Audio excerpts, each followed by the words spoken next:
விஜய் உயிரன வரனா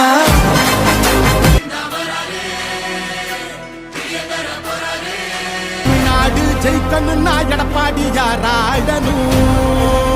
பூமி உள்ளவரை எங்கம்மா புகழே நிலைத்திருக்கும். கள்ளக்கூடி கொண்ட கருணாநிதி வாழ்கவே. உங்கள் வீட்டு பிள்ளை அண்ணா அண்ணா எங்கள் அன்பின் தெய்வம் அண்ணா. நாடு பார்த்ததுண்டா இந்த நாடு பார்த்தது. Chakravarti Rajagopalachari, CR to his friends, Governor General of India. வணக்கம் மக்களே, இன்னைக்கு நம்ம ஒரு முக்கியமான நியூஸ் பார்க்க போகிறோம்.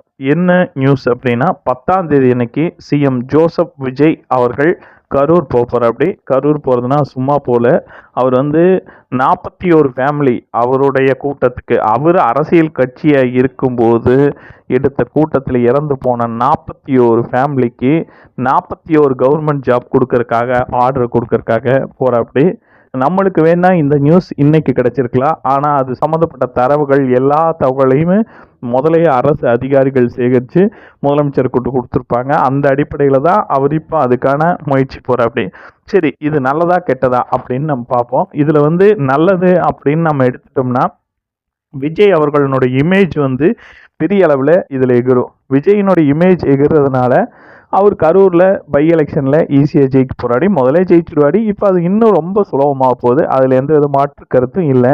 நம்ம இந்த சென்டிமெண்ட்டு, இந்த உணர்ச்சிகளை மட்டும் கொஞ்சம் அடிப்படையாக தள்ளி வச்சுட்டு இந்த விஷயத்தை உற்று நோக்கி பார்க்கலாம். ரொம்ப டீப்பாக பார்த்தோம்னா, நம்ம எல்லாரும் யாரும் முதலமைச்சரை பார்க்க போகல. எதுக்காக போனோம் அப்படின்னா, ஒரு நடிகர், ஒரு அரசியல் கட்சி தலைவரை பார்க்க போனோம். இப்போ அரசியல் கட்சி தலைவர் மாநாட்டுக்கு போய் கலந்துட்டு உயிர் நீத்தவங்களுக்கு இப்போ கவர்மெண்ட் ஜாப் கொடுக்கறதா வச்சுட்டா, இனி வர்ற எல்லா நடிகர்களும் இது மாதிரி ஏதாவது ஒரு கூட்டம் போட்டு அதில் ரசிகர்கள் இறந்தால் என்ன செய்ய போகிறோம்? இதுக்கு ஒரு தெளிவான திட்டமிடுதல் வேண்டும். எந்த திட்டமிடுதலும் இல்லாமல் அரசு வேலையில் கொடுக்கறது சரியான நியாய தர்மமாக இருக்காது.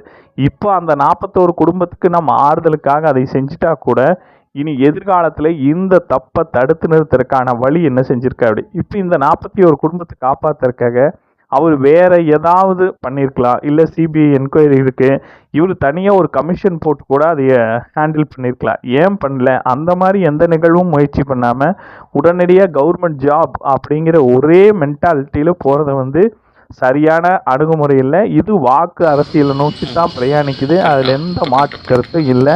இது விஜய்க்கு நல்லாவே தெரியும். ஆனால் ரசிகர்கள் கொஞ்சம் உணர்ச்சி வசப்படலாம், வேலை கொடுக்கறது ஹீரோவை பார்க்கலாம். ஆனால் எதிர்காலம்தான் இதை முடிவு பண்ண போகுது. இந்த நிகழ்வு சரியா தவறான இந்த வாக்கு அரசியல் முறைங்கிறது மிக மிக மோசமானது. அதாவது மக்களை வாங்கறதுக்காக நம்ம செய்கிற எல்லாமே ஒரு விதமான லஞ்சத்தினுடைய முகாந்திரம் தான். வாக்கை வாங்கறதுக்காக ஆரம்பித்த இலவசங்கள், பட்டா கொடுக்கறது, ஃப்ரீ கொடுக்கறது, அப்படி இப்படின்னு ஸ்டார்ட் பண்ணுறது தான் இன்றைக்கி ஏடிஎம்கே டிஎம்கே எல்லாம் ஓட்டுக்கு காசு கொடுக்கறதுக்கு மிக முக்கியமான காரணங்கள். அது முடிஞ்சு இப்போ இலவசங்களில் போய் நிற்கிது. இப்போ இலவசங்கள்லேயும் முடியல, இன்னும் இலவசங்களை அடுக்கிட்டே போயிட்டுருக்கோம். இப்போ மக்கள்கிட்டையுமே அந்த எதிர்பார்ப்பு அதிகமாகிடுச்சு. இலவசங்கள் கொடுக்கணும் அப்படிங்கிற எதிர்பார்ப்பு மக்கள்கிட்ட அதிகமாகிடுச்சு.